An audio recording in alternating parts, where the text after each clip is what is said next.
Assalamualaikum warahmatullahi wabarakatuh. Oke Lur, kali ini ada pertanyaan menarik ya di grup Padepokan Sengkelat. Oleh karenanya sengaja saya rekam ya pagi-pagi sambil menikmati asap dupa ya. Semoga apa yang saya bahas ini bermanfaat ya untuk sedulur semuanya. Oke, pertanyaan pertama ya. Ketika ada pertempuran antara dua orang ya, kemudian jika ternyata si penyerang itu mempunyai khodam, kemudian yang diserang juga punya khodam, maka apa yang akan terjadi? Nah, itu pertanyaan pertama ya. Jawabannya adalah ya, jika si penyerang punya khodam dan jika si yang diserang juga punya khodam, maka jawabannya adalah akan terjadi pertempuran. Ini ibarat ada dua orang raja ya, dia mau nyerang nih dengan pasukannya, yang diserang juga punya pasukan. Maka yang terjadi apa? Ya akan terjadi pertempuran antar pasukan, kayak gitu. Nah, kalau ada pertempuran antar pasukan, apa yang akan terjadi? Kemungkinannya dua, bisa menang bisa kalah. Jadi si penyerang bisa menang, tapi si penyerang juga bisa kalah kalau pasukannya kalah kuat. Nah, yang diserang juga begitu, kemungkinannya bisa menang atau juga bisa kalah. Jadi peluang itu sama. Oleh karena itu, ketika saya pribadi punya musuh atau diserang musuh atau mau menyerang musuh, saya selalu memperhitungkan musuh saya siapa, artilerinya seberapa, kavalerinya seberapa, sehingga saya harus menyerang dengan strategi apa biar menang. Karena kan harapannya ketika kita menyerang itu biar menang kan gitu. Nah, jadi itu perlu strategi di situ, perlu rencana yang disusun, menyerangnya model gimana, pagi, siang atau malam, apa nunggu hari naas atau nunggu weton, atau kita siapkan pasukan dengan jumlah yang lebih banyak, atau komposisi pasukannya yang ditata. Misalnya ketika orang yang saya serang punya pagaran yang kuat, ya saya tata di sini strateginya apa. Pertama, saya setting dulu khodam penyerang itu yang tipe sihir untuk membuka pageran. Kemudian berikutnya baru tim pendobrak yang menghancurkan pageran. Baru yang ketiga tim pelumpuh yang melumpuhkan pageran agar tidak bangkit kembali. Baru yang keempat itu tim penyerang inti. Nah, gitu. Jadi ada strategi yang kita pakai ketika kita melakukan pertempuran, tidak hanya asal pukul-pukul dan pukul. Kalau kita melihat pertempuran itu ya persis seperti kita nonton film-film zaman Romawi ya, pertempuran Yunani ya, ada strategi kuda Troya dan sebagainya, persis seperti itu. Jadi bagaimana kita mengkondisikan, bagaimana kita menata pasukan-pasukan kita, prajurit-prajurit kita agar ketika itu menyerang bisa menang. Nah, kayak gitu ya.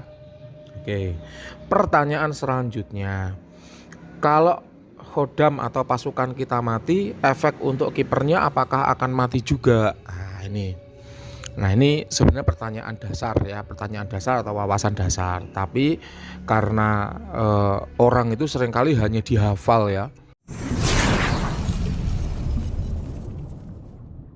bukan dipahami, bukan diresapi, akhirnya pertanyaan logika sederhana aja jadinya bingung.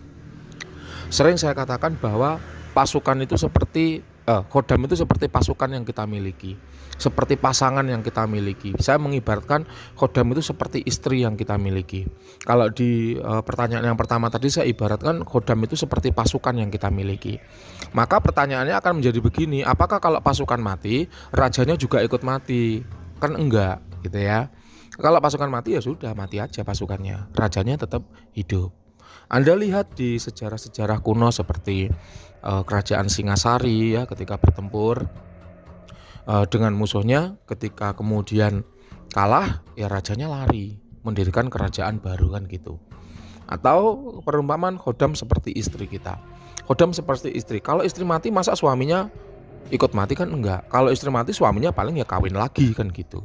Nah, jadi khodam itu seperti istri. Kalau khodam mati ya sudah, nggak ada hubungannya dengan suami. Suami paling ya cepet-cepet kawin lagi, cari yang lebih muda, cari yang lebih cantik, cari yang lebih seksi, cari yang lebih bahenol, cari yang lebih kaya kan gitu. Sama khodam juga gitu. Kalau khodam mati untuk tuannya ya sudah, khodamnya mati.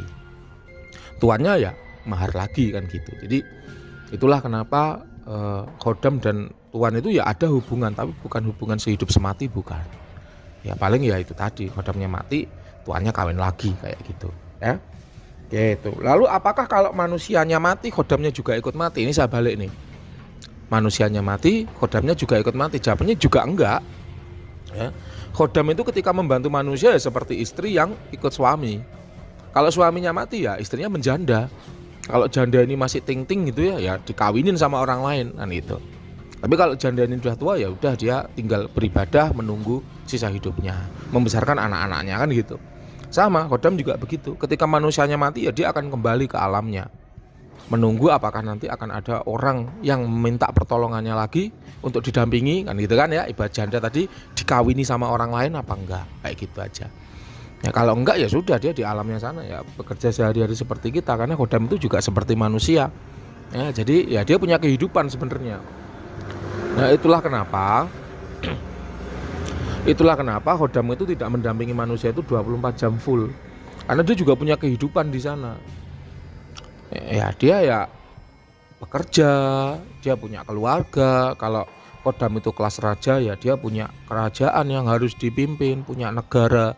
Seperti Hokage gitu ya. Kalau Hokage-nya Anda sewa misalnya, kan kalau lagi nggak disewa ya dia kembali ke desanya sana kan gitu, memerintah desanya kan gitu. Itulah kenapa kadang kalau perintah-perintah cuman perintah yang kecil, yang remeh, yang sekiranya bisa diwakilkan gitu ya, maka raja itu nggak akan turun. Dia cukup akan menyuruh wakilnya untuk menyelesaikan misi yang diberikan oleh tuannya. Kayak gitulah gambarannya itu sebenarnya simple dan sering kita jumpai di kehidupan sehari-hari ya. Kayak misalnya Hokage, kalau misinya misi kelas C atau kelas D gitu kan, maka ya cukup genin yang turun kan gitu. Tapi kalau misinya lebih sulit ya Chunin kan gitu ya. Kalau misinya paling sulit ya baru Hokage-nya turun. Presiden juga gitu. Ya, presiden juga gitu. Kalau misinya itu cuma misi remeh-temeh ya cukup tentaranya yang turun. Nanti kalau udah misinya agak sulit ya naik komandannya yang turun, jenderalnya yang turun. Kalau misinya lebih sulit lagi, naik lagi menterinya yang turun kan gitu ya. Sulit sekali wakilnya yang turun, sangat sulit sekali baru presidennya yang turun kayak gitu. Khodam juga begitu, ketika dia adalah sebuah danyangan atau seorang raja ya. Kalau di khodam Omyang itu ada yang namanya indukan gitu ya. Indukan itu artinya dia raja. Nah itu ya gitu sama. Ketika perintahnya yang hanya remeh-temeh ya prajuritnya yang turun atau wakilnya yang turun. Nggak perlu dia yang turun. Nah itu pernah saya jumpai dulu ketika khodam Omyang itu mau saya sketsa. Ketika mau saya sketsa, karena mau disketsa kan cuma nongol sebentar kan gitu aja. Nah dia nggak mau muncul. Dia suruhlah juru bicaranya yang keluar.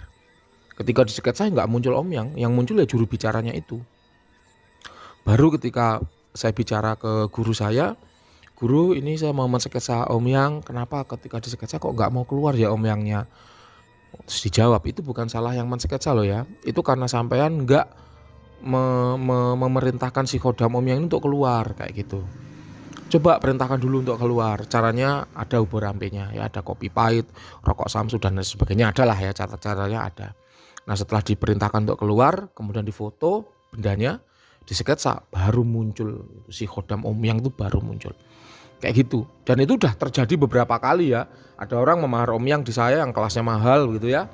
Disketsa munculnya lain gitu loh. Terus saya bilang, coba perintahkan si Omyang untuk muncul. Tata caranya begini-begini, sediakan kopi pahit, rokok samsu dan lalala gitu ya. Difoto. Muncul beneran. Dan itu nggak ngomong saya. Kalau mau sketsa itu nggak ngomong saya. Dia diam-diam tiba-tiba disketsakan gitu. Dan bener muncul Omyang darah kayak gitu. Jadi itulah ya hierarki dalam dunia perkhodaman. Jadi nggak serta-merta semuanya itu si khodam utama yang turun tangan, enggak. Kadangkala itu malah wakil-wakilnya yang turun. Apalagi kalau perintahnya itu remeh-temeh kayak gitu ya. Jadi mengusir jin-jin liar kayak gitu kan, perintah remeh-temeh itu cukup wakilnya yang keluar. Kadang itu cuma energinya yang keluar ya. Jadi khodam itu punya energi. Nah, itu cukup energinya yang keluar. Ibarat ini presiden, ada ancaman musuh, bukan presidennya yang keluar nih, cukup misilnya yang ditembakkan. Kayak gitulah, ibaratnya kayak gitu. Cukup misilnya yang ditembakkan untuk menghalau si musuh tadi. Kayak gitu juga ada. Jadi belum tentu khodam itu kemudian terus dikit-dikit keluar ke dunia manusia, dikit-dikit keluar, enggak ya. Nah, lalu apakah ada ciri ketika khodam itu keluar ke dimensi manusia? Ada. Cirinya di vesselnya itu terasa hangat atau panas. Kenapa? Karena ketika si khodam itu berjalan lintas dimensi, dari dimensi gaib ke dimensi manusia, itu akan ada gesekan energi di situ. Nah, gesekan energi itulah yang menimbulkan hangat atau panas, tergantung seberapa besar energi yang bergesekan antar dimensi tadi. Nah, kayak gitu. Jadi ternyata memahami dunia khodam itu sangat luas ya. Ya memang iya. Saking luasnya dunia gaib itu hanya Allah sendiri yang mengetahui di mana batasnya. Manusia itu hanya mempelajari secuil saja dari ilmu-ilmu gaib itu, dan kemudian dipraktekkan itu udah seolah-olah udah wah praktisi yang sangat hebat sekali. Padahal itu hanya secuil aja, ibarat dunia gaib itu adalah samudra Pasifik gitu ya. Maka kayak saya gini nih hanya tahu itu satu cangkir aja ya. Hanya tahu satu cangkir itu loh udah menjadi wah seorang praktisi yang wah wawasannya luas. Wawasan tentang khodam ini saya buat video itu ada 600-an video. Yang sudah saya upload itu ada sekitar 600-an video ya. Beberapa memang saya hidden karena berisi informasi-informasi yang sensitif ya.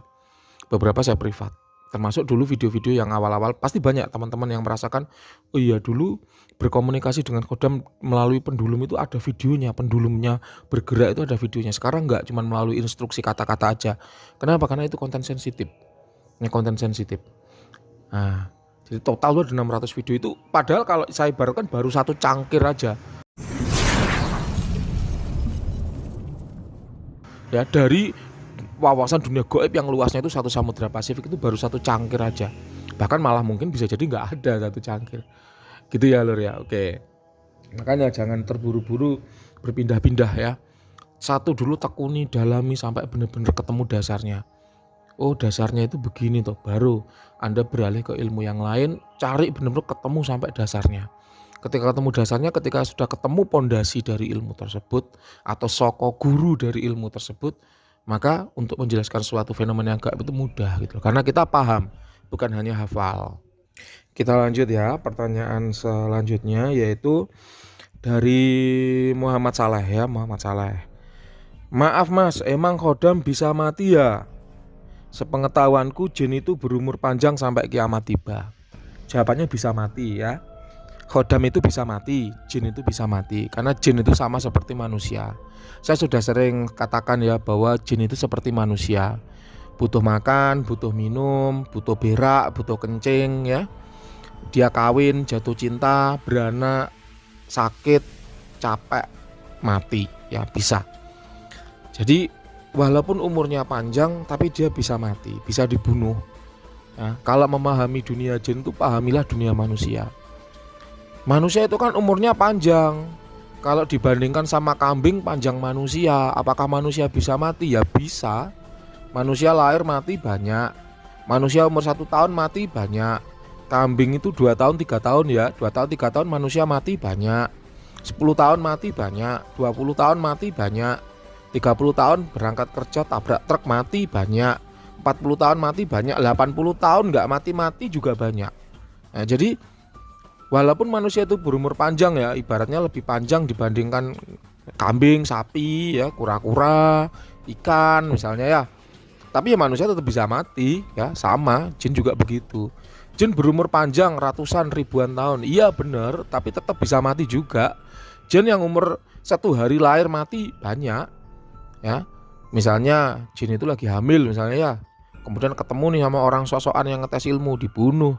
Itu mati sejak dalam kandungan, ada juga gitu loh. Anak-anak jin mati banyak ya. Jin anak-anak mati banyak, jin remaja mati banyak, jin dewasa mati banyak, jin tua nggak mati-mati juga banyak gitu loh. Jadi dipahami konsepnya, bukan hanya dihafalkan. Jin kan umurnya ribuan tahun, apa bisa mati loh? Ya bisa mati, sama kayak manusia. Manusia itu umurnya puluhan tahun ya. Bisa nggak mati berumur 1 hari 2 hari? Banyak gitu loh ya. Jin juga gitu ya. Nah pertanyaan selanjutnya ya, sepengetahuanku jin itu berumur panjang sampai kiamat tiba ya. Ini bukan jin ya, itu iblis ya. Iblis itu kematiannya ditangguhkan oleh Allah ya, sampai hari kiamat baru mati. Ketika nanti malaikat meniup trompet sangkakala, baru iblis itu mati. Itu memang benar, tapi itu iblis ya, bukan jin. Apa bedanya jin dengan iblis? Kalau iblis itu diciptakan dari api ya. Sedangkan jin itu diciptakan dari nyala api. Loh, apakah beda api dengan nyala api? Ya beda, ya beda. Ada lampu nih, sama ada nyala lampu. Beda nggak lampu dengan nyala lampu? Ya beda ya. Lampu itu sumber cahayanya. Sedangkan nyala lampu ya itu hanya cahayanya aja kan gitu. Malaikat dari nur, dari cahaya matahari.